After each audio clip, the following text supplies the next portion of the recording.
Hello అండి. అందరికీ నమస్కారం. మన చందమామ కథలకు మనసారా స్వాగతం. ప్రముఖ రచయిత్రి వసుంధర గారి జానపద కథలు అచ్చిరాని వ్యాయామం, ఇంటికన్నా గుడి పదిలం, గెలుపు రహస్యం, మనుషుల మధ్య రాక్షసుడు, మొహమాటస్తుడు, ముగ్గురు అధికారులు, నిజమైన స్నేహితుడు, నూతిలో డబ్బు, పందెం భీమయ్య, వరద బాధితులు. మన చందమామ ఛానల్లో వచ్చిన ఆనిముత్యాల్లాంటి 10 కథలను మన చందమామ వసుంధర గారి జానపద కథల సంపుటిగా అందిస్తున్నాం. ఈ కథల సంపుటి ఆడియో బుక్ మీద మీ కమెంట్స్ పోస్ట్ చేయండి. Thank you. ఇప్పుడు మనం చెప్పుకోబోతున్న కథ అచ్చిరాని వ్యాయామం. రచన వసుంధర గారు. ఈ కథ జూలై 2000వ సంవత్సరం చందమామలో ప్రచురించబడిందండి. ఇక కథలోకి వెళ్దామా మరి? అచ్చిరాని వ్యాయామం. అనగా అనగా ఒక రాజు. ఆ రాజుకు 2 కొడుకులు. పెద్దవాడు అజేయుడు, చిన్నవాడు విధేయుడు. 16 ప్రాయం వచ్చేసరికి సకల విద్యలు నేర్చారు. ఇద్దరిలో ఎవరికి రాజ్యం అప్పచెప్పాలా అన్నది రాజుకు సమస్య అయింది. బాగా ఆలోచించి ఆయన ఇలా అనుకున్నాడు. రాజు ప్రజలకు దేవుడితో సమానం. రాజు చిత్రపటాలు, శిల్పాలు రాజ్యంలో ఎన్నో చోట్ల ఉంటాయి. చిత్రకారులు, శిల్పులు దేవుడి బొమ్మలను ఎంతో అందంగా తయారు చేస్తారు. దేవుడు ఊహలో పుట్టాడు కాబట్టి వారికి అది సాధ్యపడుతుంది. రాజు నిజంగా అందంగా ఉంటే తప్ప అది సాధ్యపడదు. మగవాడి అందం ముఖంలో కాక శరీర సౌష్ఠవాన్ని బట్టి ఉంటుంది. రాజు తన కొడుకులు 2 పిలిచి, మీ ఇద్దరిలో ఎవరు చక్కని శరీర సౌష్ఠవం కలిగి ఉంటే వారిని రాజును చేస్తాను. అందుకు మీకు 2 ఏళ్ల గడువు ఇస్తున్నాను. దేశ సంచారం చేసి రండి. అయితే మీరు యువరాజులన్న విషయం బయట పెట్టకూడదు అని చెప్పాడు. ఆ దేశంలో జగమల్లుడనే గొప్ప జట్టి ఉన్నాడు. ఆయన సంవత్సరానికి ఒక్కడంటే ఒక్కరిని మాత్రమే శిష్యుడిగా చేర్చుకుంటాడు. మల్ల విద్యలోని మలుపులు నేర్పడమే కాక శరీర సౌష్ఠవాన్ని కాపాడే రకరకాల వ్యాయామాలు ఆయనకు తెలుసు. తండ్రి మాట వింటూనే అజేయుడు ప్రయాణమై మల్లుడి ఊరు చేరుకున్నాడు. అదృష్టం కొద్దీ మర్నాడే మల్లుడు శిష్యుణ్ణి ఎన్నుకునే రోజు. అజేయుడు అన్ని పరీక్షల్లోనూ నెగ్గి ఆయన శిష్యుడయ్యాడు. మల్లుడతనికి మల్ల విద్యలోని మెలకువలు నేర్పుతూ వ్యాయామం సాధన చేయించేవాడు. మొదట్లో అజేయుడికిది ఇబ్బందిగా అనిపించేది. హాయిగా తిని కూర్చోక ఈ శ్రమ అంతా ఎందుకు పడుతున్నానా అని బాధపడేవాడు. కాని క్రమంగా శరీరం చెప్పలేనంత అందంగా తయారవుతుంటే అతడి ఆనందానికి అవధులు లేకపోయాయి. తన అన్న మల్లుడి వద్ద చేరినట్టు తెలుసుకున్న విధేయుడు తానిక అటువంటి గురువుల వద్దకు వెళ్ళక తిన్నగా ఒక కుగ్రామం చేరాడు. ఆ గ్రామంలో పంటలు సరిగా పండవు. నీటి సదుపాయం లేదు. అక్కడ దరిద్రం విలయ తాండవం చేస్తున్నది. విధేయుడు గ్రామాధికారిని కలుసుకున్నాడు. గ్రామంలో అందరూ కలిసి పనిచేస్తే గ్రామం బాగుపడ్డానికి ఎంతో కాలం పట్టదని ఆయనకు చెప్పాడు. ఇది విన్న గ్రామాధికారి అతన్ని ఎద్దేవా చేస్తే తానెవరైంది చెప్పేశాడు. హడలిపోయిన గ్రామాధికారి గ్రామస్తులందరినీ సమావేశపరిచి వారికి విధేయుణ్ణి పరిచయం చేశాడు. విధేయుడు వారికి తన అభిప్రాయం చెప్పాడు. ఈ గ్రామానికి శాపం ఉన్నది, మా కృషికి ఫలితం ఉండదు అన్నాడొక వృద్ధుడు. ఆ శాపం తొలగిపోయింది కాబట్టే నేను మీ గ్రామానికి వచ్చాను. మీరందరూ నేను చెప్పినట్టు వినాలి. వినని వారికి శిక్ష పడుతుంది. నా మాట వింటే మీ కృషికి ఫలితం లభించేలా చేసే బాధ్యత నాది అన్నాడు విధేయుడు. అతడి మాటలు కొందరికి ఉత్సాహం కలిగించాయి, కొందరు భయపడ్డారు. చివరకు అందరూ అంగీకారం తెలిపారు. గ్రామమంతా కలిసి ప్రతిరోజు కష్టపడి పనిచేసేవారు. ఆ విధంగా బాటలు వేశారు, చెరువులు నూతులు తవ్వారు, చెట్ల మొక్కలు నాటారు. మొదటి సంవత్సరం పంటలు ఒక మాదిరిగా పండాయి. అయితే చెరువులు నిండాయి, మొక్కలు పెద్ద పెద్ద చెట్లయ్యాయి. గ్రామస్తులను సోమరితనం పూర్తిగా వదిలిపెట్టింది. ఆ కారణంగా మరొక ఏడాదికి గ్రామం సుభిక్షమైంది. విధేయుడు గ్రామస్తులకు వీడ్కోలు చెప్పి తండ్రి వద్దకు తిరిగి వెళ్ళాడు. అప్పటికి అజేయుడు రాజధానికి చేరుకుని సంవత్సరం అయింది. రాజు 2 కొడుకుల్ని పరీక్షించగా శరీర సౌష్ఠవంలో ఒకరికొకరు తీసిపోకుండా ఉన్నారు. కానీ అజేయుడు రవంత మెరుగేమో అనిపించింది రాజుకు. ఆయన 2 కథలు విన్నాక అజేయుడు కలగజేసుకుని, నేను ఏడాదిలో సాధించిన శరీర సౌష్ఠవాన్ని తమ్ముడు 2 ఏళ్లలో గాని సాధించలేకపోయాడు. అదిగాక తను యువరాజునన్న విషయాన్ని దాచిపెట్టలేదు. అన్ని విధాలా వాడు నాకంటే తక్కువ, కాబట్టి నేనే రాజును కావాలి అన్నాడు. అందుకు రాజు నవ్వి, రాజ్యం అంటే మట్టి కాదు, మనుషులు. రాజు ఆ మనుషుల బాగు కోసం శ్రమించాలి. తానేం చేసినా తన కోసం కాక 10 మందికి ప్రయోజనం కావాలి. నువ్వు వ్యాయామం చేసి నీ శరీరాన్ని ఎంతో శ్రమ పెట్టావు. అది నీ శరీరానికి మాత్రమే అందాన్నిచ్చింది. విధేయుడు తన శరీరాన్ని శ్రమ పెడితే అందువల్ల ఒక గ్రామం బాగుపడింది. నువ్వు తండ్రినైన నా మాట వినడం వల్ల నాకొక్కడికి మాత్రమే సంతోషం కలిగింది. విధేయుడు నా మాట వినక తను యువరాజునని చెప్పినందువల్ల ఒక గ్రామానికి సుఖ సంతోషాలు కలిగినాయి. వయసులో నీకంటే చిన్న అయినా దేశానికి రాజు కాదగ్గ లక్షణాలు విధేయుడిలో ఉన్నాయి. ఇప్పుడు తండ్రి మాటను గౌరవించినట్లే మున్ముందు రాజు మాటను గౌరవించు. విధేయుడు రాజై నువ్వు సేనాధిపతివైతే మన దేశం మరింత అభివృద్ధిని సాధిస్తుంది అన్నాడు. అప్పటికి అజేయుడికి తండ్రి పెట్టిన పరీక్షలోని అసలు ఆంతర్యం అర్థమైంది. తన ఆలోచనలు తప్పుదారిలో నడిచినందుకు సిగ్గుపడి తల వంచుకుని ఆ తర్వాత తండ్రి చెప్పినట్టే చేశాడు. ఇదండి వసుంధర గారు చందమామలో రచించిన అచ్చిరాని వ్యాయామం అనే కథ. ఇప్పుడు మనం చెప్పుకోబోతున్న కథ ఇంటికన్నా గుడి పదిలం. రచన వసుంధర గారు. ఈ కథ జూలై 1982 చందమామలో ప్రచురించబడిందండి. ఇక కథలోకి వెళ్దామా మరి. ఇంటికన్నా గుడి పదిలం. రామన్నకు ఎంతో వాత్సల్యంగా చూసుకునే తల్లి, తండ్రి, అనుకూలవతి అయిన భార్య, ముత్యాల్లాంటి 3 బిడ్డలు ఉన్నారు. అతడు అన్ని విధాల అదృష్టవంతుడని అందరూ అనేవాళ్ళు. కానీ అతని గురించి ఇంట్లో వాళ్ళందరికీ చాలా కాలంగా చిన్న అసంతృప్తి ఒకటున్నది. రామన్నలో దైవభక్తి ఉన్న ఛాయలు కనిపించేవి కావు. అతడు దేవుడున్నాడనడు, లేడు అనడు. కానీ గుడికి రమ్మంటే మాత్రం రాడు. ఈ విషయంలో తల్లి, తండ్రి చెప్పి చెప్పి విసిగిపోయారు. భార్య కాళ్ళ వేళ్ల పడి ఊరుకున్నది. పిల్లలు ఎంత బ్రతిమాలి ప్రయోజనం లేకుండా పోయింది. ఈ కారణం వల్ల ఏవైనా పర్వదినాల్లో ఇంటిల్లిపాది గుడికి వెళ్ళినప్పుడు రామన్న ఒక్కడు ఇంటికి కాపలా ఉండడం మామూలైపోయింది. ఒకసారి రామన్న కొడుక్కు పెద్ద జబ్బు చేసింది. ఎలాంటి మందులకు జబ్బు లొంగి రాలేదు.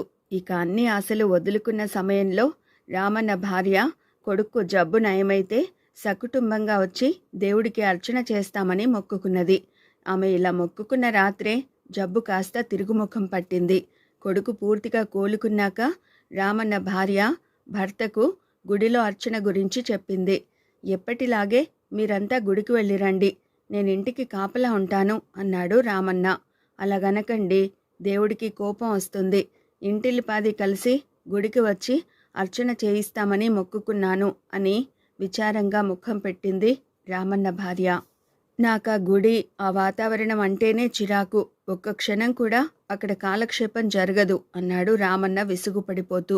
ఎవరెంత చెప్పినా వినకపోయేసరికి రామన్న తండ్రి కోడలితో, లాభం లేదు, మనం వెళదాం అమ్మాయి. ఇలాంటి మొండి ఘటాన్ని తన దగ్గరికి ఎలా రప్పించుకోవాలో ఆ దేవుడికి తెలియదని మనం ఎందుకు అనుకోవాలి అన్నాడు కోపంగా. రామన్నను ఇంట్లో వదిలి అందరూ గుడికి వెళ్ళిన కొద్ది క్షణాలకు ఇంటికి సీతాపతి అనే బంధువు వచ్చాడు. ఈ సీతాపతి రామన్నకు దూరపు వరుసలో మేనమామ అవుతాడు. ఆయన ఇంట్లో రామన్న ఒక్కడే ఉండడం చూసి, ఏరా మిగతా వాళ్ళేరి, ఊళ్ళో లేరా ఏం అని అడిగాడు. అందరూ గుడికి వెళ్ళారని చెప్పాడు రామన్న.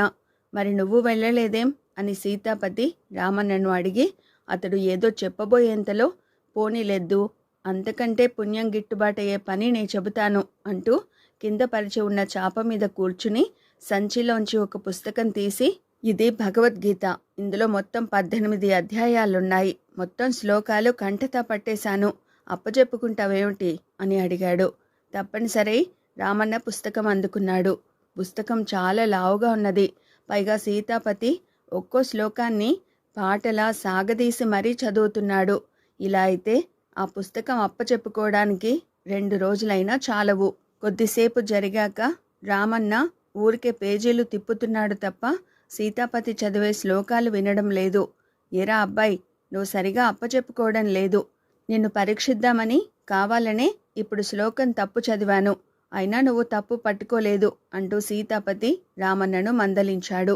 ఏమిటో కళ్ళు మండుతున్నాయి మావయ్య, సరిగ్గా చూడలేకపోతున్నాను అన్నాడు రామన్న తప్పించుకోవడానికి సాకుగా. అయ్యో, చెప్పావు కాదేం, నాకు కళ్ళ మంటలకు వైద్యం తెలుసు అంటూ సీతాపతి రామన్నను పెరట్లోకి తీసుకుపోయి రకరకాల మొక్కల ఆకులు తుంపి అవన్నీ అరచేతిలో వేసుకుని నలిపి, ఒక్క క్షణం కదలకుండా అలా కూర్చో, కళ్ళల్లో పిండుతాను అన్నాడు. ఆ రసంతో ఉన్న కళ్ళు కూడా పోతాయేమోనని రామన్నకు ఎక్కడలేని భయం వేసింది. వద్దు మావయ్య, ఈ ఉదయాన్నే గ్రామ వైద్యుడు నా కళ్ళల్లో ఏదో రసం పిండాడు, ఇది అది కలిసి వికటిస్తుందేమోనని నా భయం అన్నాడు రామన్న. మరి ఈ మాట ముందే చెప్పొద్దు, అసలు నీకు మతిమరుపు జాస్తిలాగుంది, ఇంత చిన్న వయసులో అంత మతిమరుపు ఉండకూడదు, దీనికి వేరే పసర్లున్నాయి అంటూ సీతాపతి మళ్ళీ పెరట్లో మరేవేవో ఆకులు తుంపసాగాడు. ఇది చూసి రామన్నకు గుండె పీచు పీచుమన్నది. అతడు సీతాపతితో, మావయ్య, దేవుడంటే నీ అభిప్రాయం ఏమిటి అన్నాడు. దేవుడనేవాడున్నాడు, అయితే కొందరు మూర్ఖులు ఆయన గుడిలో మాత్రమే ఉన్నాడనుకుంటారు. నేను మాత్రం ఆయన ఎక్కడ పడితే అక్కడ ఉన్నాడని నమ్ముతాను. అందుకే నేను దేవుణ్ణి ఎక్కడైనా ప్రార్థిస్తాను, కానీ గుడిలో మాత్రం ప్రార్థించను అన్నాడు సీతాపతి. నిజంగా నువ్వు గుడిలో అడుగు పెట్టవా మావయ్య అని అడిగాడు రామన్న ఆతృతగా. పొరపాటున కూడా అడుగు పెట్టను అన్నాడు సీతాపతి. అప్పుడు రామన్న గబగబా తన భార్య మొక్కును గురించి చెప్పి, వాళ్ళంతా నా కోసం గుడిలో ఎదురు చూస్తుంటారు మావయ్య, మేం తిరిగొచ్చేదాకా నువ్వింటికి కాస్త కాపలాగా ఉన్నావంటే నీ రుణం ఈ జన్మకు తీర్చుకోలేను అంటూ సీతాపతి బదులు కోసం ఎదురు చూడకుండా పరిగెత్తాడు. రామన్న గుడికి చేరుకునేసరికి ఇంకా అర్చన ప్రారంభం కాలేదు. ఎందువల్లనో పూజారి రావడం ఆలస్యమైంది. అతన్ని చూస్తూనే అందరూ ఆశ్చర్యపోయారు. ఏం చేయను మరి, ఇంటికన్నా గుడి పదిలం అనిపించింది అంటూ రామన్న జరిగిందంతా చెప్పాడు. నే చెప్పలేదు, ఆ దేవుడే వాణ్ణి తన దగ్గరకు రప్పించుకుంటాడని అన్నాడు రామన్న తండ్రి. రామన్న ఎంతో భక్తి శ్రద్ధలతో ఇంటి వాళ్ళందరితోనూ కలిసి దేవుడి అర్చనలో పాల్గొన్నాడు.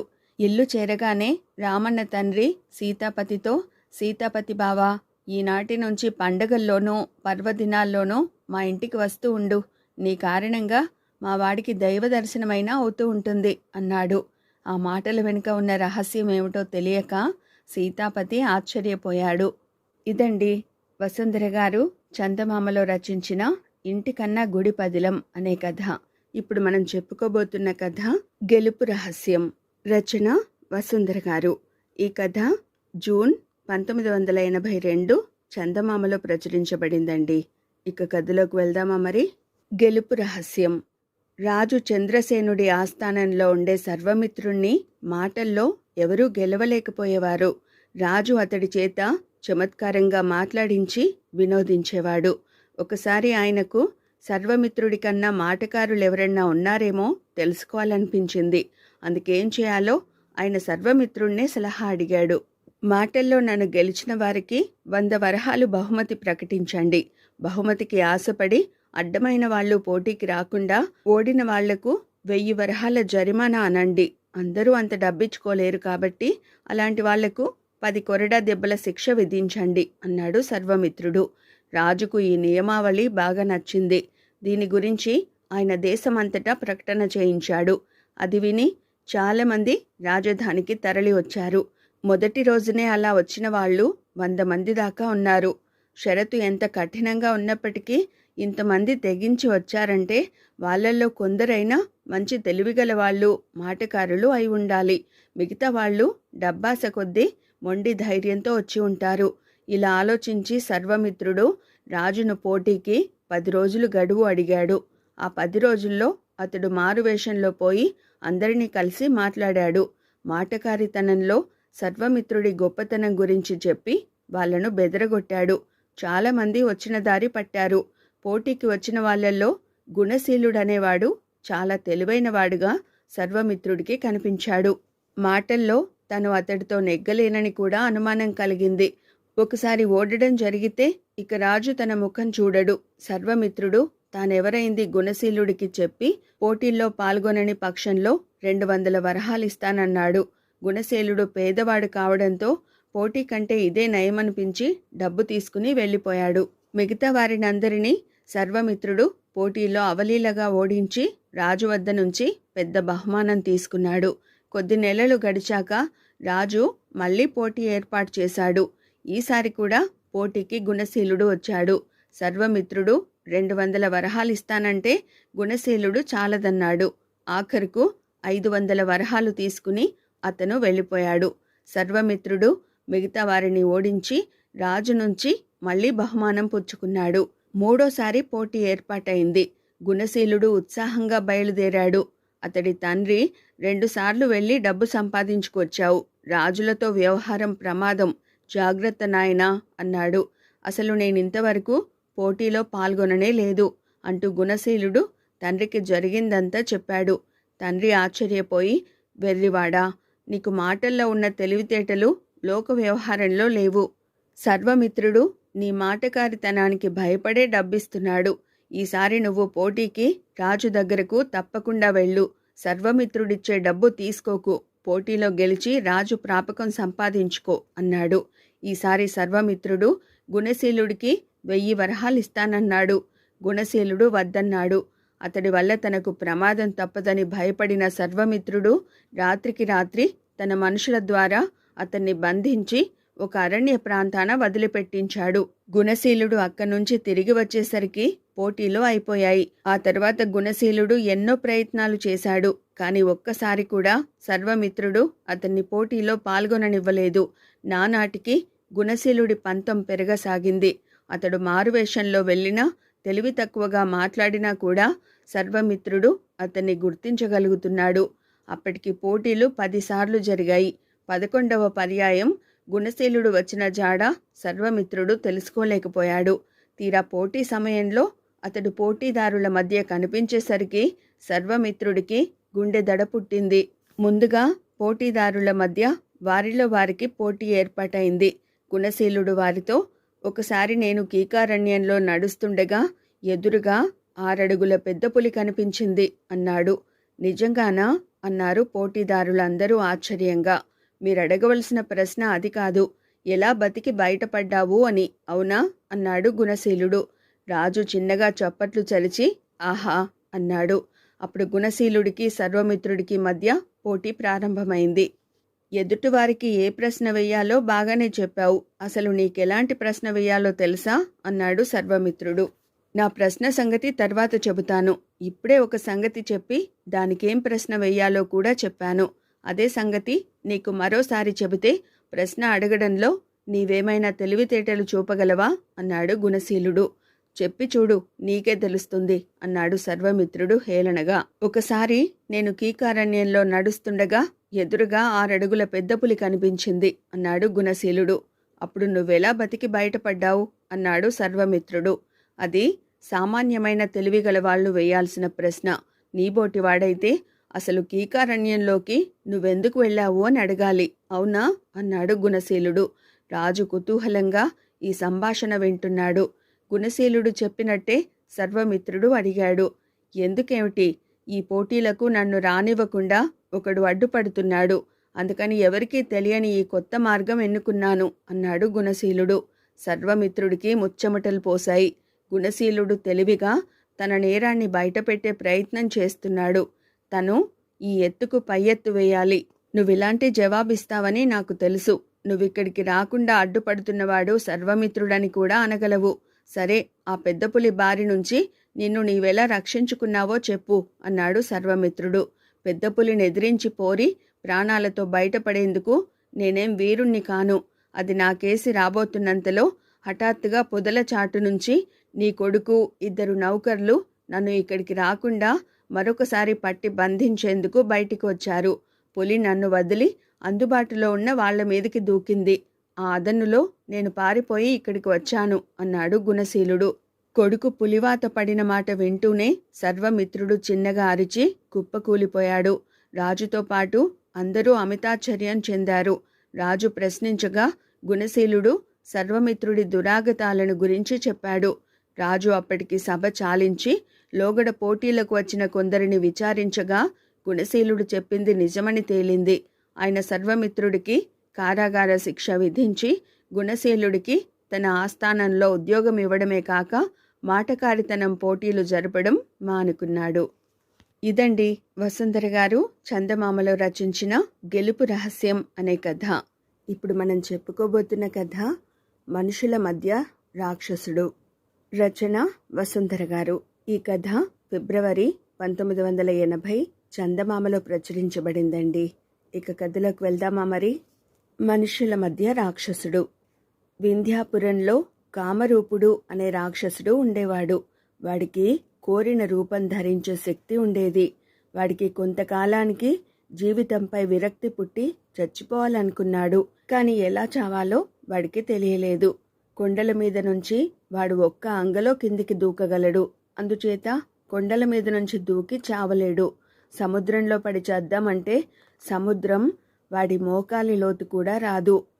మారు రూపంలో చావడానికి యత్నించిన ప్రమాద పరిస్థితిలో వాడికి అసలు రూపు వచ్చేస్తుంది. అందుచేత వాడికి చచ్చే మార్గం లేకపోయింది. ఒకసారి వింధ్యాటవులకు ఒక మహా తేజస్వి అయిన ఋషి వచ్చాడు. ఆయన తేజస్సు చూసి ప్రభావితుడై కామరూపుడు మనుష్య రూపంలో ఆయనను కలుసుకుని తన కథ అంతా చెప్పుకున్నాడు. రాక్షసులకు ఇవి రోజులు కావు. రాక్షస జన్మలో సుఖం లేదు. నువ్వు జీవితం చాలించాలనుకోవడం మంచిదే, కానీ నీకు ఇంకా చాలా ఆయుష్ ఉన్నది. ఇప్పుడు నీవు చనిపోతే ఆ ఆయుష్ కోసం మరో జన్మ ఎత్తవలసి వస్తుంది.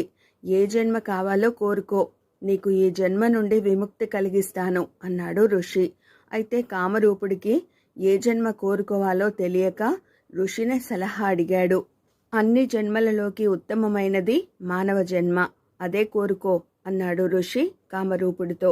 ఋషి మాటలలో ఎంత నిజం ఉన్నది తెలుసుకోవడానికై మనుషుల మధ్య కొంతకాలం ఉండి వస్తానని కామరూపుడు బయలుదేరాడు. వాడు మనిషి రూపంలో ఒక నగరం చేరుకున్నాడు. అక్కడ వాడు ఒక ఇంట మకాం పెట్టి మనుషులను గమనించసాగాడు. మనుషులు నీతి నియమాలు పాటిస్తూ ఎంతో హాయిగా జీవిస్తున్నట్టు వాడికి తోచింది. ఆ నగరానికి వీరసింహుడు అనేవాడు రక్షకుడు. వీరసింహుడు నగర రక్షకుడుగా ఉండగా నగరానికి ఎవరి వల్ల ఎలాంటి ప్రమాదము ఉండదని నగరవాసులకు గట్టి నమ్మకం. ఆ వీరసింహుడి ప్రతాపం ఎటువంటిదో తెలుసుకోవాలని ఒకసారి కామరూపుడు అతన్ని చూడబోయాడు. వీరసింహుడు తన శక్తి సామర్థ్యాలను గురించి కామరూపుడి దగ్గర ఎన్నో ప్రగల్భాలు పలికి చివరకు విక్రమార్కుడి వంటి వారు ఎందరో రాక్షసులను ధైర్యంగా ఎదిరించి చంపారని చెబుతారు. అవకాశం దొరికితే నేను కూడా అలా చేయగలను అన్నాడు. కామరూపుడు వెంటనే తన అసలు రూపం ధరించి నా చుట్టూ ముమ్మారు ప్రదక్షిణం చేసి నా కాళ్లకు మొక్కితే నిన్ను ప్రాణాలతో వదిలిపెడతాను అన్నాడు. వీరసింహుడు వణికిపోతూ రాక్షసుడి చుట్టూ 3 సార్లు తిరిగి కాళ్ల మీద పడ్డాడు. మనుషుల ప్రతాపం ఏపాటితో తెలుసుకుని కామరూపుడు అక్కడి నుంచి మాయమయ్యాడు. ఆ నగరంలోనే ఒక ధనికుడు ఉన్నాడు. ఆయనకు హేమాంగి అని ఒకే ఒక్క కూతురు. ఆమెకు పెళ్ళిడు వచ్చింది. ఆమెకు పెళ్లి చేయాలని ధనికుడు తొందరపడుతున్నాడు. కామరూపుడు అందమైన యువకుడి రూపంలో ధనికుడిని చూడబోయి హేమాంగిని పెళ్లాడతానన్నాడు. ధనికుడు అతన్ని అనేక ప్రశ్నలు వేసి అభ్యంతరాలు చెప్పాడు. కామరూపుడు తన అసలు రూపు ధరించి నీ కూతుర్ని నాకిచ్చి పెళ్లి చేస్తావా చేయవా అని అడిగాడు. ధనికుడు నిలువున వణికిపోతూ తనను చంపవద్దని వేడుకుని తన కూతుర్ని ఆ రాక్షసుడికి ఇచ్చి పెళ్లి చేయడానికి ఒప్పుకున్నాడు. కామరూపుడు దిక్కులు పిక్కటిల్లేటట్లు నవ్వి అక్కడి నుంచి అదృశ్యమయ్యాడు. మనుషులలో ఉండే ప్రేమాభిమానాల డొల్లతనం వాడికి తెలిసింది. అదే నగరంలో శివానందుడు అనే మహాభక్తుడు ఉన్నాడు. ఆయన ఇంట నిత్యము భజనలు జరిగేవి. జనం తండోపతండాలుగా ఆయన ఇంటికి వెళ్ళి వస్తుండేవారు.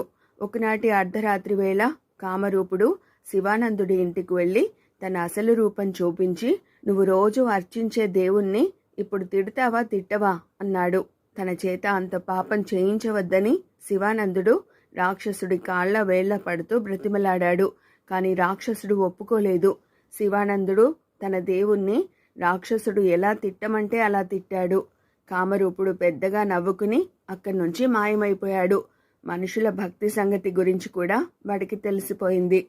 కామరూపుడు తిన్నగా విద్యాటవులకు వెళ్ళి ఋషిని కలుసుకుని తమరు మానవ జన్మ ఉత్తమమైనదని అన్నారు. కానీ మనుషులు అవకాశవాదులు, వాళ్ళు సృష్టిలోని సమస్త జంతుజాలాన్ని తమ అదుపులోకి తెచ్చుకుని నాగరికత సృష్టించుకుని హాయిగా జీవిస్తున్నప్పటికీ వాళ్ళ జీవితం అంతా బూటకం, నాటకం. వాళ్ళు కోరి ఆచరించే పనుల్లో కూడా వాళ్లకు నమ్మకం లేదు అన్నాడు. అయితే ఏ జన్మ కోరుకుంటావు అని ఋషి అడిగాడు. మానవ జన్మే అన్నాడు కామరూపుడు. ఋషి ఆశ్చర్యపడి కారణం అడిగాడు. ఎంత బూటకంగా జీవిస్తున్నా ఇది మానవుల కాలం. ఎన్ని శక్తులున్నా నాకు జీవితం మీద విరక్తి పుట్టింది. కానీ మనుషులలో జీవితం మీద ఆశ ఉన్నది. వాళ్ళు చావంటే భయపడతారు. చావును దూరంగా ఉంచడానికి వాళ్ళు తమ విశ్వాసాలన్నింటినీ విసర్జించగలరు. మనిషికి జీవించడంలో ఏదో ఆకర్షణ ఉన్నది. బ్రతికి ఉన్నంతకాలము జీవనకాంక్ష ఉండే మానవ జన్మ నాకు నచ్చింది అన్నాడు కామరూపుడు. ఋషి మంత్రజలం చల్లగానే వాడు చచ్చిపోయి త్వరలోనే నగరంలో ఎక్కడో మనిషిగా పుట్టాడు. ఇదండి చందమామలో వసుంధర గారు రచించిన మనుషుల మధ్య రాక్షసుడు అనే కథ. ఇప్పుడు మనం చెప్పుకోబోతున్న కథ మొహమాటస్తుడు. రచన వసుంధర గారు. ఈ కథ సెప్టెంబర్ 1982 చందమామలో ప్రచురించబడిందండి. ఇక కథలోకి వెళ్దామా మరి. మొహమాటస్తుడు. వీరవరం గ్రామంలో సంపన్న గృహస్థులైన రామనాథం, పార్వతి ఆదర్శ దంపతులు. వారికి పిల్లలు లేరు. ఇంటికి ఎవరొచ్చినా బాగా ఆదరిస్తారని పేరుపడ్డారు. ఒకసారి వాళ్ళింటికి గోపాలం అనే కుర్రవాడు వచ్చాడు. వాడు ఏదో దూరపు వరుసలో రామనాథానికి బంధువు అవుతాడు. గ్రామంలో పని ఉండి వచ్చిన గోపాలం ఆయన ఇంట్లో ఒక్కపూట మాత్రం భోజనం చేశాడు. ఆ తర్వాత ఎక్కడో భోజనం చేసి వస్తుండేవాడు. గోపాలం ధోరణికి పార్వతి ఎంతగానో నొచ్చుకుని, అనవసరంగా మొహమాట పడకు నాయనా, మరొకరికి వంట చేయడం నాకేం శ్రమ కాదు, భరించలేకపోవడానికి ఇదేమంత ఖర్చు కాదు, అలాగని నువ్వు పరాయి వాడివి కాదు అన్నది. పార్వతి ఇంత చెప్పినా కూడా గోపాలం బయటనే భోజనం చేసి వచ్చి ఏవో సాకులు చెబుతుండేవాడు. ఇలా 4-5 రోజులు జరిగాక పార్వతి భర్తతో, ఆ కుర్రాడు మరీ మొహమాటస్తుడిలా ఉన్నాడండి.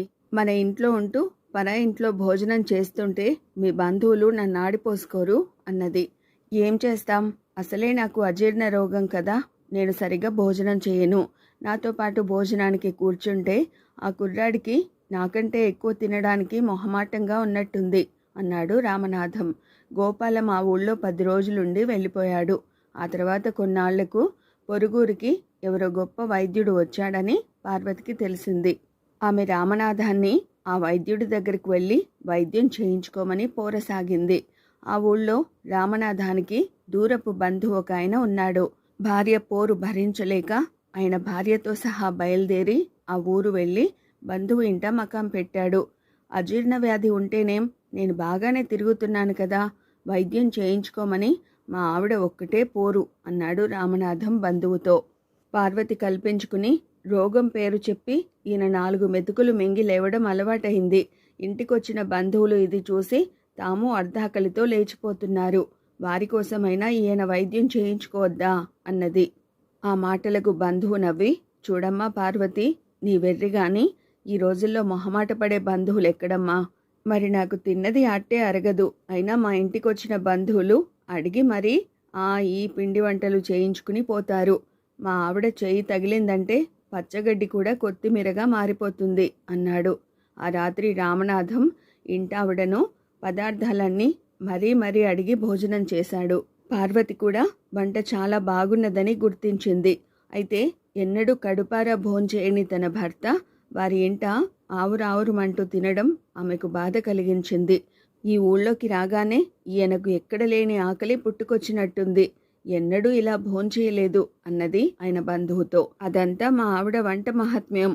ఆ మధ్య వచ్చిన గోపాలము ఇంతే, రోజు ఏదో ఒక పిండి వంట చేయమని వేధించేవాడు అన్నాడు రామనాథం బంధువు.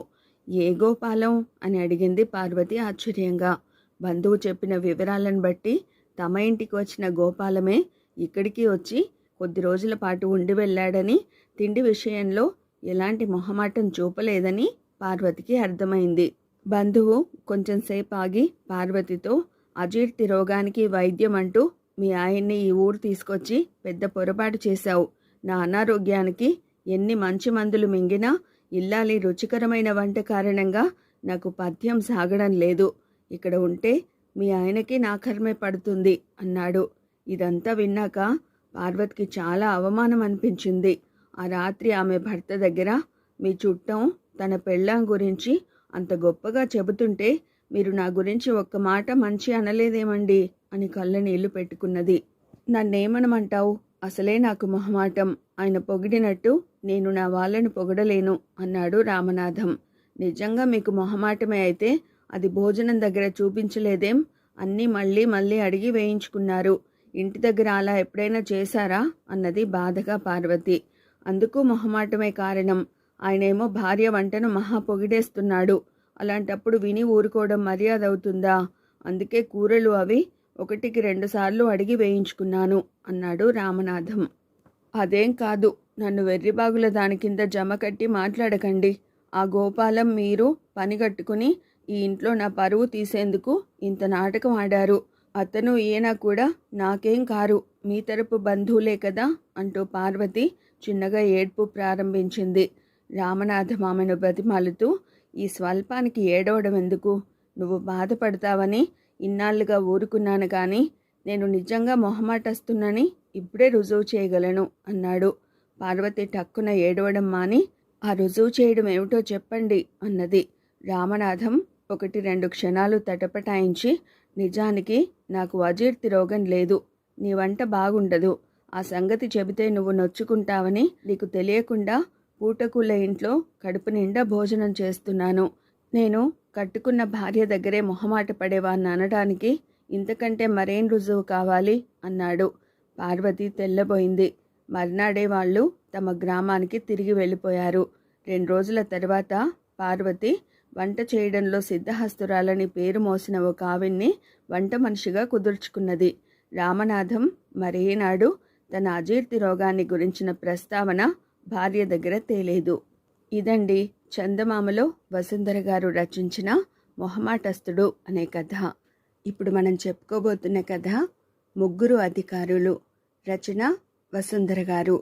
ఈ కథ ఫిబ్రవరి 1981 చందమామలో ప్రచురించబడిందండి. ఇక కథలోకి వెళ్దామా మరి? 3 అధికారులు. విశ్వశాంత మహారాజు పరిపాలన అపూర్వమని చెప్పుకునేవారు. ఆయన రాజ్యంలో ప్రతి గ్రామానికి స్వపరిపాలన ఉండేది. రాజు ఏటా కొన్ని గ్రామాలు సందర్శించి అక్కడి పరిపాలన ఎలా సాగుతున్నది స్వయంగా విచారించేవాడు. దేశానికి సంబంధించిన వార్తలు గుర్రాల మీద దేశం అన్ని మూలలకు అందేవి.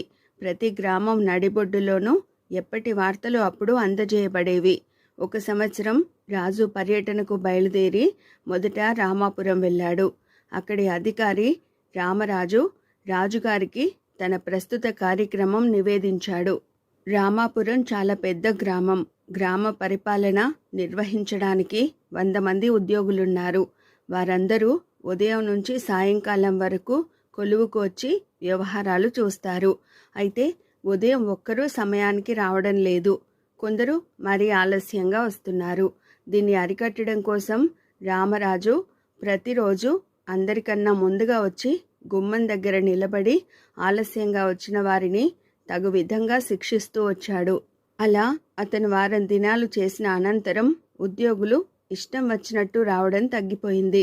రామరాజు చెప్పిన ఈ సంగతులు విని రాజుగారు, కొలువుకు ద్వారపాలకుడు లేడా? నువ్వు స్వయంగా సేకరించిన సమాచారం వాడి ద్వారానే సేకరించవచ్చు గదా అన్నాడు. ప్రభు, ద్వారపాలకుడు చిన్న ఉద్యోగి. అతడు మిగతా ఉద్యోగులంటే భయపడతాడు. అందుచేత వారికి వ్యతిరేకంగా ఏమీ చెప్పడు. అధికారిని గనుక నేను గుమ్మంలో నిలబడితే ఉద్యోగులు భయపడతారు అన్నాడు రామరాజు. ద్వారం వద్ద నిలబడ్డానికి సిగ్గుగా అవమానంగా లేదా అన్నాడు రాజు. విధి నిర్వహణలో నాకు సిగ్గు అవమానము ఉండవు అన్నాడు రామరాజు గర్వంగా. అయితే నేటి నుంచి నువ్వు ద్వారపాలకుడిగా ఉండు. ఈ గ్రామానికి మరో అధికారిని నియమిస్తాను అన్నాడు రాజు.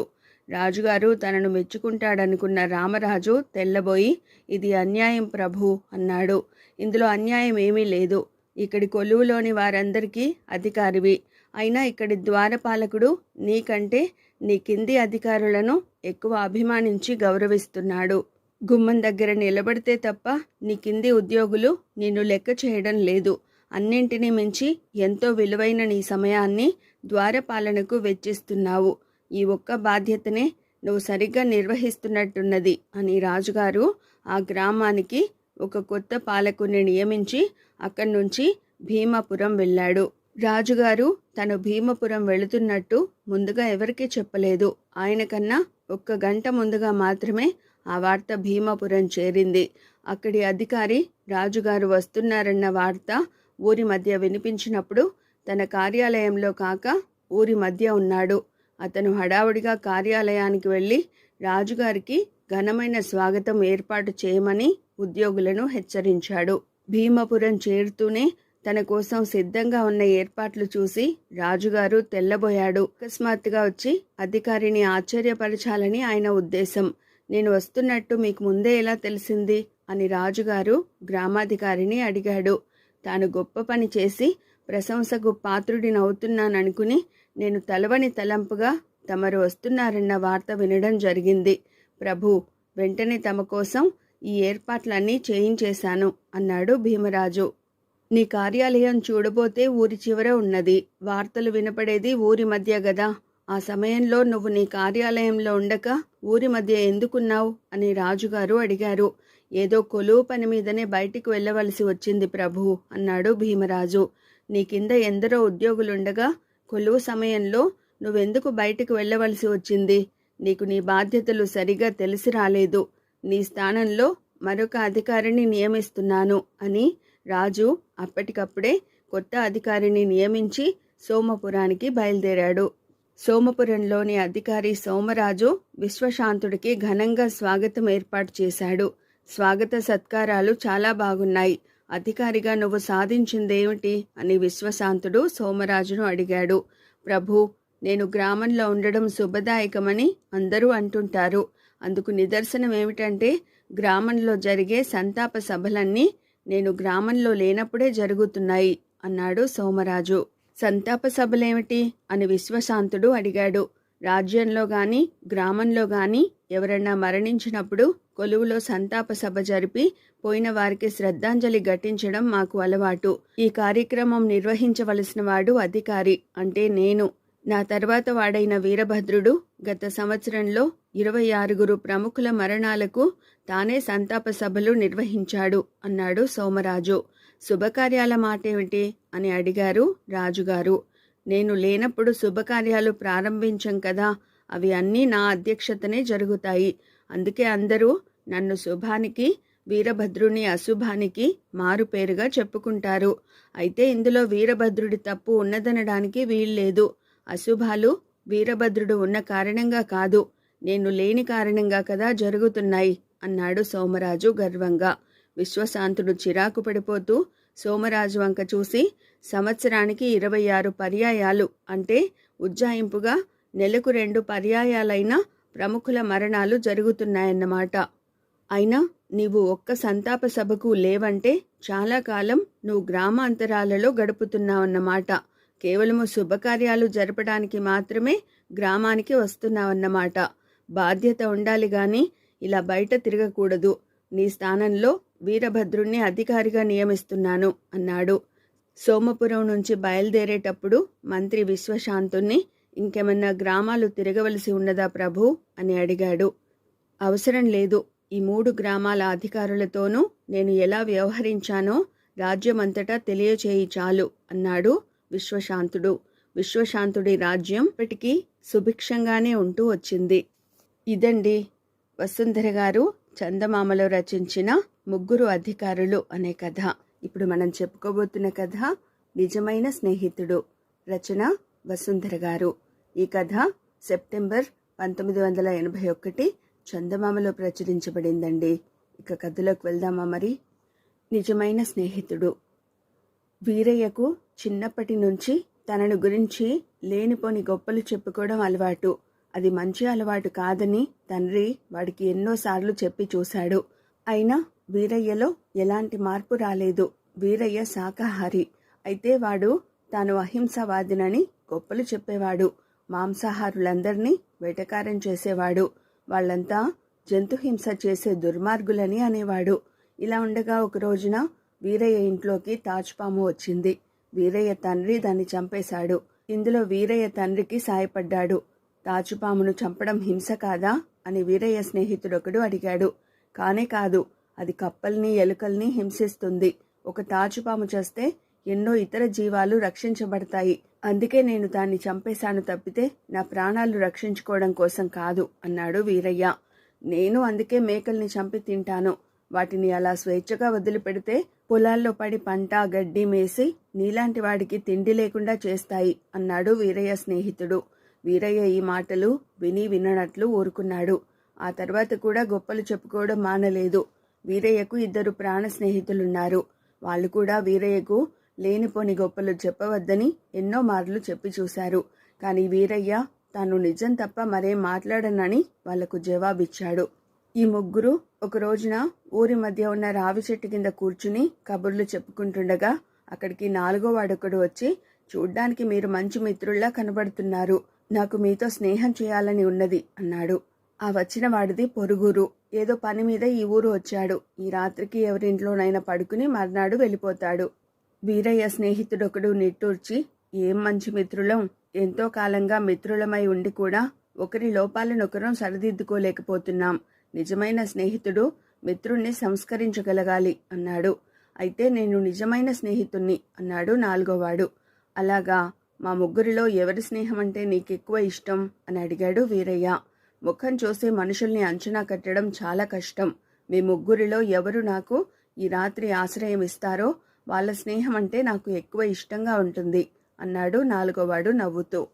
వెంటనే ముగ్గురు మిత్రులు నేనంటే నేను అని పోటీ పడ్డారు. అప్పుడు 4వ వాడు వారితో, మీరలా పోటీలు పడకండి. నేను అడిగిన ప్రశ్నకు ఎవరు నాకు నచ్చే సమాధానం చెబితే వాళ్ళ ఇంట్లో ఈ రాత్రికి పడుకుంటాను. ఎటొచ్చి మీరు అబద్ధం మాత్రం చెప్పకూడదు, నిజమే చెప్పాలి అన్నాడు. ఇందుకు మిత్రులు ముగ్గురు అంగీకరించారు. డబ్బు గురించి మీ అభిప్రాయం చెప్పండి అన్నాడు 4వ వాడు. ఈ ప్రపంచమంతా డబ్బుతోనే నడుస్తున్నది. నాకు డబ్బంటే ప్రాణం. లక్షలకు లక్షలు ఆర్జించాలని ఉంటుంది. కానీ నేను పేదవాణ్ణి అన్నాడు వీరయ్య స్నేహితుల్లో ఒకడు. నేను కూడా పేదవాణ్ణే. అయితే నాకు డబ్బు సంపాదించే మార్గాలు తెలుసు. ఎంత డబ్బు సంపాదించినా మనిషికి తృప్తి ఉండదు. అందుకే నేను అవసరానికి మించి డబ్బు సంపాదించను అన్నాడు వీరయ్య రెండో స్నేహితుడు. వీరయ్య ముఖం చిట్లించి గర్వంగా ఇలా అన్నాడు, నేను నేను అనుకునేది నేను కాదు, నాది నాది అనుకునేది నాది కాదు. అదృష్టం కలిసి వచ్చి డబ్బు చేరితే మనిషి అహంకారం కొద్దీ అది తను సంపాదించాననుకుంటాడు. నాకు చాలా డబ్బుంది. అయితే డబ్బు మీద మమకారం లేదు. అది నాది అన్న భావం కూడా లేదు అన్నాడు. 4వ వాడు వీరయ్యనెంతగానో మెచ్చుకుని, అందరిలోకి నీ అభిప్రాయాలే ఎంతో ఉన్నతంగా ఉన్నవి. నేను నీ స్నేహాన్నే కోరుతున్నాను అన్నాడు. ఆ మాటలకు వీరయ్య పరవశుడైపోయి, మా అభిప్రాయాలు చెప్పాం. అసలింతకు డబ్బు గురించి నీ అభిప్రాయం ఏమిటి అని అడిగాడు. అది నీకు రేపు నేను చెబుతాను అన్నాడు 4వ వాడు. వీరయ్య వాణ్ణి తన ఇంటికి తీసుకుపోయి ఇల్లంతా చూపించి సకల మర్యాదలు చేశాడు. రాత్రికి మంచి భోజనం పెట్టి సుఖనిద్రకు చక్కని పడక ఏర్పాటు చేశాడు. వీరయ్య 4వ వాడు ఒక గదిలోనే పడుకున్నారు. తెల్లవారి లేచి చూస్తే వీరయ్యకు గదిలో 4వ వాడు కనిపించలేదు. తనకంటే ముందు లేచి పెరట్లో బావి దగ్గర స్నానం చేస్తున్నాడేమో అని వీరయ్య అక్కడికి వెళ్ళి చూశాడు. తర్వాత ఇంట్లో అందరినీ అడిగాడు. ఎవరూ వాణ్ణి చూడలేదన్నారు. అంటే 4వ వాడు ఎప్పుడో ఒక రాత్రి వేళ లేచి తనకు చెప్పకుండా వెళ్ళిపోయాడన్నమాట. ఈ అనుమానం రాగానే వీరయ్య గుండె గుబగుబలాడింది. వాడు దొంగేమో అన్న శంక కూడా కలిగింది. వెంటనే వీరయ్య తన గదిలోకి పోయి పెట్టె తెరిచి చూశాడు. అందులో ఉండవలసిన 1000 వరహాలు, బంగారు మురుగులు, గొలుసు కనిపించలేదు. ఒక పెట్టెలో చీటీ ఒకటున్నది. మిత్రమా, నాకు డబ్బంటే ప్రాణం కాదు. కానీ డబ్బెంతో అవసరం. డబ్బు సంపాదించే మార్గాలు కూడా నాకెన్నో తెలుసు. అయినా నాకెవరినీ నొప్పించడం ఇష్టం ఉండదు. అందువల్లనే సాధారణంగా దొంగతనాలు చేయను. డబ్బంటే మమకారం లేని నీలాంటి మిత్రుడు దొరకడం నా అదృష్టం. 4వ వాడు ఆ చీటీ రాసి అక్కడ పెట్టాడని వీరయ్య గ్రహించాడు. డబ్బు పోయిన సంగతి వాడు ఇంట్లో చెప్పలేదు. ఆ చీటీ తన మిత్రులకు చూపించి జరిగింది చెప్పి కళ్ళనీళ్లు పెట్టుకున్నాడు. నీకు నాది అన్న మమకారం లేదు కదా, పోయిన డబ్బు గురించి బాధపడకు అన్నారు వీరయ్య మిత్రులు. ఎందుకు నన్నింకా ఉడికిస్తారు? జన్మలో ఇలాంటి గొప్పలు చెప్పను అన్నాడు వీరయ్య. ఈ మాట మీదే నువ్వు నిలబడగలిగితే ఆ 4వ వాడు నిజంగానే నీకు మంచి మిత్రుడు. నీలోని లోపాలను క్షాళనం చేసేశాడు అన్నారు వీరయ్య మిత్రులు. మిత్రుల మాటలకు సంతోషించాలో దుఃఖపడాలో వీరయ్యకు అర్థం కాలేదు. ఇదండి చందమామలో వసుంధర గారు రచించిన నిజమైన స్నేహితుడు అనే కథ. ఇప్పుడు మనం చెప్పుకోబోతున్న కథ నూతిలో డబ్బు. రచన వసుంధర గారు.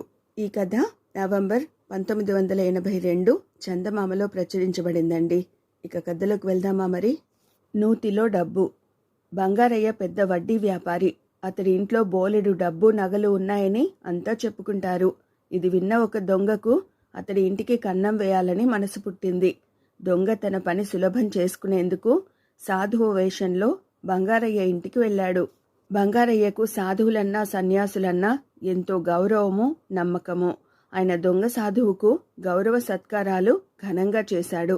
దొంగ తన పెట్టుడు గడ్డాన్ని సవరించుకుంటూ, నీ సత్కారానికి మెచ్చాను. ప్రతిఫలంగా నీకొక ఉపకారం చేయదలిచాను. అతి త్వరలో నీ ఇంట దొంగతనం జరగనున్నది. నీ డబ్బును రక్షించుకోవాలని ఉంటే దాన్ని భద్రంగా ఏ పెట్టెలోనైనా ఉంచి నీ పెరట్లోని పాడుబడ్డ నూతిలో పారవేయి. 1 మాసం ఆగి డబ్బు తిరిగి తెచ్చుకో అన్నాడు. బంగారయ్య సరేనన్నట్టు తల ఊపి సాధువు వెళ్ళాక భార్యతో ఈ విషయం చర్చించాడు. సాధువు చెప్పినట్టే చేయమని ఆమె సలహా ఇచ్చింది. అయితే బంగారయ్య ఇంట్లో ఎవరికీ తెలియని రహస్య ప్రదేశం ఒకటి గోడలో ఉన్నది. అందువల్ల డబ్బు పోతుందన్న బెంగ అతడికి లేదు. బంగారయ్య డబ్బును అక్కడ దాచి ఒక ఖాళీ పెట్టెను నూతిలో పారవేసి అందులో డబ్బు పెట్టానని భార్యకు అబద్ధం చెప్పాడు. బంగారయ్య భార్య నోట ఏ రహస్యమూ దాగదు. అతడు డబ్బును నూతిలో దాచుకున్నాడన్న సంగతి మర్నాటికే ఊరంతా పాకింది. ఆ మరుసటి రోజు రాత్రి దొంగ గోడ దూకి వచ్చి బంగారయ్య పెరట్లో నూతి దగ్గరకు వెళ్లేసరికి అక్కడ 3 మనుషులు ఘర్షణ పడుతున్నారు. వాళ్ళు 3 దొంగలే. బంగారయ్య తన డబ్బును నూతిలో పడవేశాడని విని ఒకరికి తెలియకుండా ఒకరు వచ్చి అక్కడ కలుసుకుని ఘర్షణ పడుతున్నారు. అసలు బంగారయ్యకు డబ్బు నూతిలో పారవేయమని సలహా ఇచ్చింది నేను అన్నాడు అప్పుడే వచ్చిన 4వ దొంగ. అతడు మిగతా 3కి పోట్లాడుకోవడం వల్ల నష్టపోతామని చెప్పి నలుగురం కలిసి ఏదో ఒక ఒప్పందానికి వద్దామన్నాడు. బాగా ఉన్నవాడు కనుక బంగారయ్య నూతిలో చాలా డబ్బు పడవేసి ఉంటాడు. దాన్ని మనం సమంగా పంచుకుంటే సరిపోతుంది అన్నాడు అందరిలోకి పెద్ద దొంగ. ఇందుకు అందరూ సరేనంటే సరే అన్నారు. దొంగలందరూ వచ్చేటప్పుడు వెంట తాళ్లు తెచ్చుకున్నారు. ఆ తాళ్లల్లో ఒకటి ఇకనే ఉన్న చెట్టుకు కట్టి 2వ కొసను నూతిలోకి జార విడిచాడు. ఆ తాడు పట్టుకుని ఒక దొంగ నూతిలోకి దిగాడు. నుయ్యి చాలా లోతుగా ఉన్నది. అక్కడ నీళ్లపైన ఒక పెట్టె దొంగ కంట పడ్డది. వాడు తాడు కొసను దానికి బిగించి మిగతా తాడు పట్టుకుని నూతి పైకి వచ్చాడు. 4 దొంగలు తాడు పట్టుకుని పెట్టెను బయటికి లాగారు. పెట్టె మూతకు తాళం వేసి ఉన్నది. వాళ్లలో ఒక దొంగ ఎలాంటి తాళాన్నైనా అవలీలగా తెరవగల నేర్పరి. వాడు క్షణాల మీద తాళాన్ని ఊడదీశాడు. అందరూ కలిసి ఉత్సాహంగా పెట్టె మూత తెరిచారు. ఆ వెంటనే లోపల నుంచి ఒక భూతం నవ్వుతూ బయటికి వచ్చింది. భూతాన్ని చూస్తూనే 4 దొంగలకు గుండెలు అవసిపోయాయి. భయపడకండర్రా తమ్ముళ్ళు అన్నది భూతం. భయం వేసినా వేయకపోయినా దొంగలకు పారిపోయేందుకు కాళ్ళల్లో శక్తి లేదు. భూతం చాలా తాపీగా, నిన్న ఆ పాడుబడ్డ నూతిలో పెట్టె ఒకటి పడింది, బాగుంది కదా అని అందులో దూరి పడుకున్నాను. అది మంచిదే అయింది. మీ ధర్మమా అని బయటపడ్డాను. మీరు నాకు మంచి ఉపకారం చేశారు. ప్రత్యుపకారం చేస్తాను, కోరుకోండి అన్నది దొంగలకేసి ఆప్యాయంగా చూస్తూ. ఆ మాటలతో దొంగల్లో ఒకడికి ధైర్యం వచ్చింది. వాడు భూతాన్ని, అసలు ఎవరు నువ్వు? ఈ నూతిలో ఎందుకుంటున్నావు? ఇంతకాలంగా ఎందుకు బయటపడలేకపోయావు అని అడిగాడు. అలా ప్రశ్నించిన దొంగకేసి భూతం నవ్వుతూ చూసి, అదంతా ఒక పెద్ద కథ, 4 మాటల్లో చెబుతాను. బంగారయ్య తాత రోజుల్లో మేము అతడి పొరుగింటి వాళ్ళం. మా తాత ఈ నూతిలో నిధి దాచాడని పుకారుండేది. ఒక రోజున ఎవరూ చూడకుండా ఈ నూతిలోకి దూకాను. నూతిలో అట్టడుగున నిధి ఒకటి ఉన్నది. ఒక పెట్టె నిండా వజ్రాలు, వైఢూర్యాలు ఉన్నవి. అయితే అవి తీసుకుని బయటికి వచ్చేదెలా? నేనక్కడే చచ్చిపోయి భూతాన్నయ్యాను. ఎంత ప్రయత్నించినా 10 అడుగుల ఎత్తు కంటే ఎగరలేకపోవడంతో ఎన్నో ఏళ్ల నుంచి ఈ నూతిలోనే ఉండిపోయాను. ఇన్నాళ్లకు మీరు నన్ను బయటికి తీశారు. అందుకే మీకు ప్రత్యుపకారం చేయాలనుకుంటున్నాను. ఇది నా కథ అన్నది. నువ్వు మాకు ఏ విధంగా సాయపడగలవు అని అడిగాడొక దొంగ. మీకు ఎక్కడి నుంచి ఏం కావాలన్నా తెచ్చి ఇవ్వగలను అన్నది భూతం. అయితే నూతిలోంచి డబ్బు తేగలవా అన్నాడొక దొంగ. మీరు నూతిలోకి దిగి నిధి ఉన్న పెట్టెను తాడుకు కట్టండి, ఎంత బరువైనా సరే నేను పైకి లాగగలను అన్నది భూతం.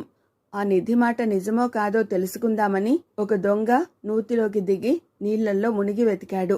వాడికి ఒక పెద్ద పెట్టె దొరికింది. దాన్ని నీటిపైకి కొద్దిగా ఎత్తి చూస్తే నిండుగా దగదగ మెరుస్తున్న వజ్రాలు వైఢూర్యాలు కనిపించాయి. వాడికి పెట్టెను అమాంతం పైకి లాగడానికి సాధ్యపడలేదు. దొంగ తాడు సాయంతో బయటికి వచ్చి తాను చూసింది మిగిలిన 3 దొంగలకు చెప్పాడు. భూతం ఎంత బరువునైనా సరే పైకి లాగగలనంటున్నది కనుక 4 నూతిలో దిగి నిధి ఉన్న పెట్టెను పూర్తిగా బయటికి లాగి తాడుకు కడదామనుకున్నారు వాళ్ళు. 4 దొంగలు నూతిలోకి దిగబోతుండగా భూతం వాళ్లతో, ఒక్క వజ్రం అమ్మగా వచ్చిన డబ్బుతో మీరు 4 హాయిగా బ్రతకొచ్చు, అలాంటప్పుడు ఆ పెట్టెలో ఉన్న నిధి అంతా ఏం చేసుకుంటారు అన్నది. డబ్బు రుచి నీకేం తెలుసు, దాన్ని అలా చూస్తూ యుగాలను క్షణాలుగా గడిపేయొచ్చు అన్నారు దొంగలు. వాళ్ళు 4 నూతిలోకి దిగగానే భూతం తాళ్లను ముక్కలు ముక్కలుగా తెంపి అవతల పారేసి, మీరు దురాశ కొద్దీ నా మాట లక్ష్య పెట్టారు కాదు, నా దారిన నేను పోతున్నాను, మీ అవస్థలేవో మీరు పడండి అంటూ చెరువు గట్టున ఉన్న తాటితోపుకేసి వెళ్ళిపోయింది. జరిగింది చూసి దొంగలు 4 బెంబేలు పడిపోయారు. నూతిలో అంత పెద్ద నిధి తమకు దొరికినా దాన్ని బయటకు తీసుకువచ్చే మార్గం వాళ్ళకి కనిపించలేదు. మనం భూతం ఇచ్చిన మంచి సలహా వినక చిక్కుల్లో పడ్డాం. ఎవరన్నా వచ్చి మనకు సాయపడితే తప్ప, లేకపోతే ఇక్కడే చచ్చి మనం కూడా భూతాలమైపోతాం అన్నాడు వాళ్ళల్లో అందరికన్నా పెద్ద దొంగ. ఆ వెంటనే బంగారయ్యకు డబ్బు పాడుబడ్డ నూతిలో పారవేయమని చెప్పిన దొంగ పెద్దగా గొంతెత్తి రక్షించండి రక్షించండి అంటూ కేకలు పెట్టాడు. ఆ కేకలు విన్న బంగారయ్యతో పాటు ఇరుగు పొరుగు వాళ్ళు కూడా నూతి దగ్గరకు వచ్చి లోపల ఉన్న దొంగలను చూసి, ఒరే, పాడుబడ్డ నూతిలో మీరెందుకు దిగారు, ముందు నిజం చెప్పండి, లేకపోతే మిమ్మల్ని బయటికి లాగం అన్నారు. మరుక్షణం దొంగలు, అయ్యా, ఇక్కడ పెద్ద నిధి పెట్టే ఉన్నది, నూతిలోకి తాళ్ళు జార్చారంటే దాన్ని తీసుకుని పైకి వస్తాం అన్నారు. నిధి మాట వింటూనే అక్కడ చేరిన వాళ్ళల్లో ఒకడు పోయి గ్రామ పెద్దను తీసుకువచ్చాడు. ఆయన చెప్పగా నూతిలోకి తాళ్లు వేసి దొంగలను పైకి లాగారు. వాళ్ళు వెంట తెచ్చిన పెట్టెలో ఉన్న నిధిని చూసి అందరూ ఆశ్చర్యపోయారు. బంగారయ్య ఆశగా దానికేసి చూస్తూ ఏదో చెప్పబోయేంతలో గ్రామ పెద్ద, ఈ నిధి గ్రామం ఉమ్మడి సొత్తు, దీన్ని గ్రామం మంచికి ఉపయోగిస్తాం, దొంగలకు ఎలాంటి శిక్ష వేయాలో తర్వాత ఆలోచిద్దాం, నిధి ఉన్న పెట్టెను వాళ్లను గ్రామ కచేరీ దగ్గరకు తీసుకురండి అని అక్కడి నుంచి బయలుదేరాడు. ఇదండి వసుంధర గారు చందమామలో రచించిన నూతిలో డబ్బు అనే కథ. ఇప్పుడు మనం చెప్పుకోబోతున్న కథ పందెం భీమయ్య. రచన వసుంధర గారు. ఈ కథ ఏప్రిల్ 1981 చందమామలో ప్రచురించబడిందండి. ఇక కథలోకి వెళ్దామా మరి. పందెం భీమయ్య. ఎలాంటి పందెమైనా వేసి నెగ్గగలడని భీమయ్యకు పేరు ఉండేది. ఒకరోజు అతను ఎల్లయ్య అనేవాడితో మాట్లాడుతుండగా ఆ ఊరి మునసబు ప్రసక్తి వచ్చింది. మునసబు ధర్మాత్ముడు అన్నాడు ఎల్లయ్య. ఆయనేం ధర్మాత్ముడు, అందరి దగ్గర లంచాలు తీసుకుని తెగ బలిశాడు.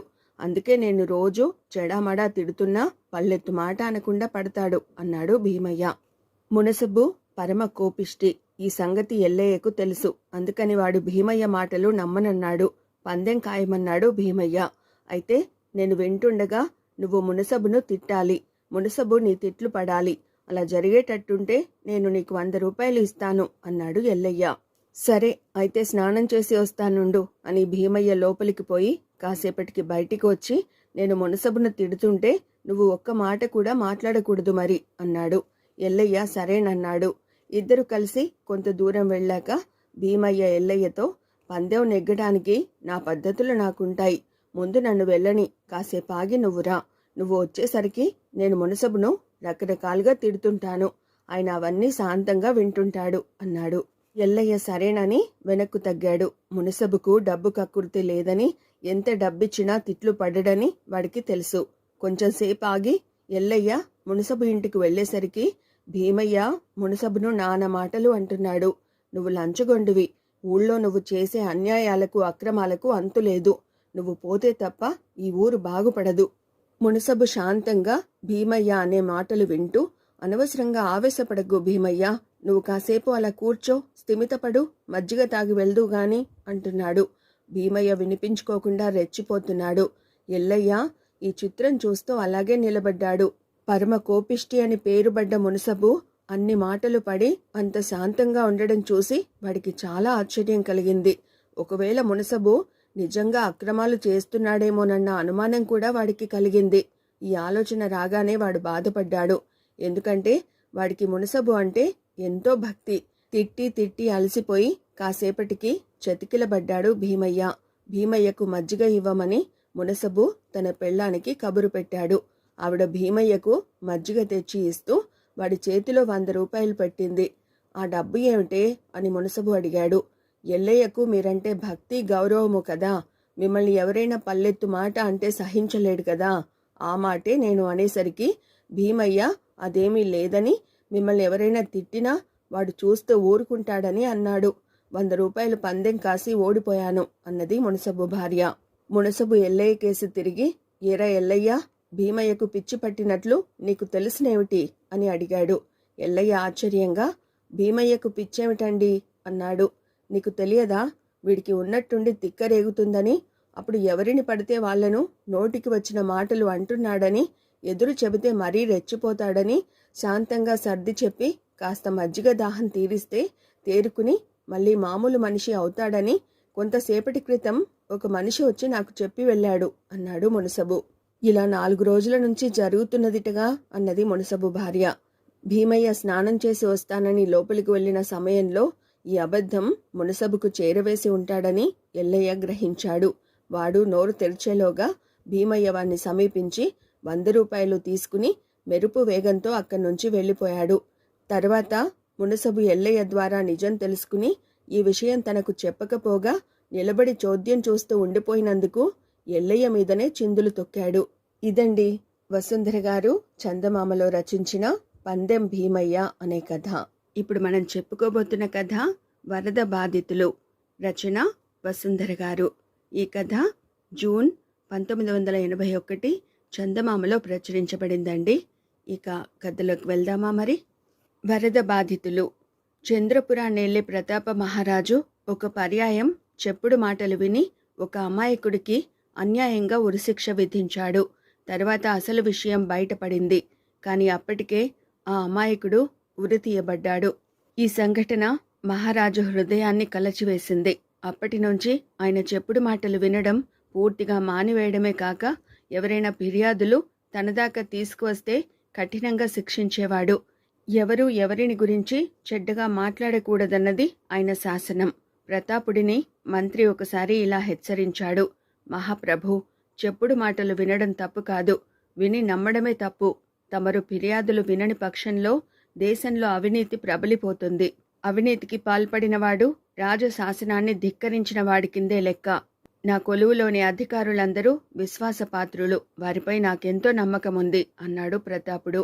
ఇలా ఉండగా దేశంలో ఒక ప్రాంతాన విపరీతంగా వర్షాలు కురిసి నదులు పొంగి వరదలు వచ్చాయి. నదీ తీరంలో ఉన్న వీరవరం, ధీరవరం, శూరవరం బాగా దెబ్బతిన్నాయి. ఎందరివో ఇళ్లు కూలిపోయాయి.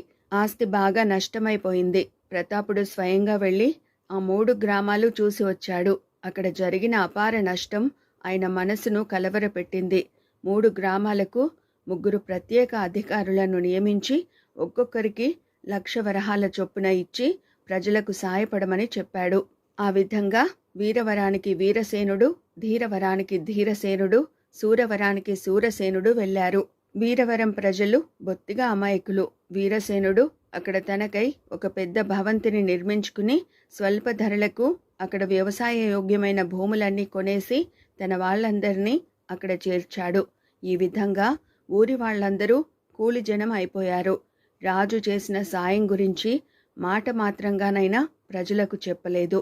ధీరవరంలో అప్పటి వరకు ప్రజలను పీడించి బతుకుతున్న ఒక దుష్టబుద్ధితో చేతులు కలిపాడు ధీరసేనుడు. ఇద్దరూ కలిసి ఆ ఊరును చెరిసగం పంచుకుని రాజు ఇచ్చిన ధనంతో విలాస భోగాలు అనుభవించసాగారు. ఇక్కడి ప్రజలకు కూడా రాజుగారి సహాయం గురించి తెలియదు. శూరవరాన్ని కుబుద్ధి, దుర్బుద్ధి అనే 2 దుర్మార్గులు పీడిస్తుండేవాళ్లు. సూరసేనుడు వాళ్లతో కలిసి ఊరును 3 భాగాలుగా చేసి పంచుకుని హాయిగా కాలం గడపసాగాడు. పాపం అక్కడి ప్రజలకు కూడా రాజుగారు చేసిన సాయం గురించి ఏమీ తెలియదు. ఈ 3 గ్రామాల గురించి మంత్రి ఎప్పటికప్పుడు సమాచారం సేకరిస్తూనే ఉన్నాడు. ఆయనకు వచ్చే వార్తలు ఎంతో కలవరపరిచేవిగా ఉన్నవి. కొన్ని నెలలు గడిచిపోయాక మంత్రి ప్రతాపుడితో, ప్రభు, తమరు 3 గ్రామాలకు 3 లక్షల వరహాలు సహాయం చేశారు. ఆ సొమ్ము ఎలా వినియోగపడిందో తెలుసుకోవడం మంచిది కదా అన్నాడు. మంచిదే, ఎవరినైనా పంపి తెలుసుకుని రమ్మనండి. అయితే అధికారులపై నేరారోపణ చేయడానికి ప్రయత్నిస్తే మాత్రం శిక్ష కఠినంగా ఉంటుంది అన్నాడు ప్రతాపుడు.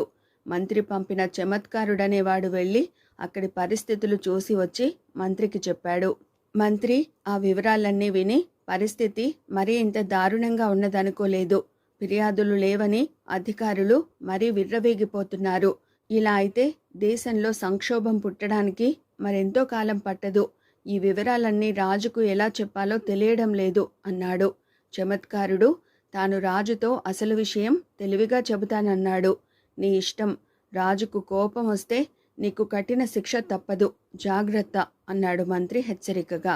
దేశ క్షేమం కోసం ఆ మాత్రం ప్రమాదంలో తలదూర్చక తప్పదు అని చమత్కారుడు రాజును కలుసుకున్నాడు. ఆ 3 గ్రామాలు ఎలా ఉన్నాయి అని రాజు అడిగాడు.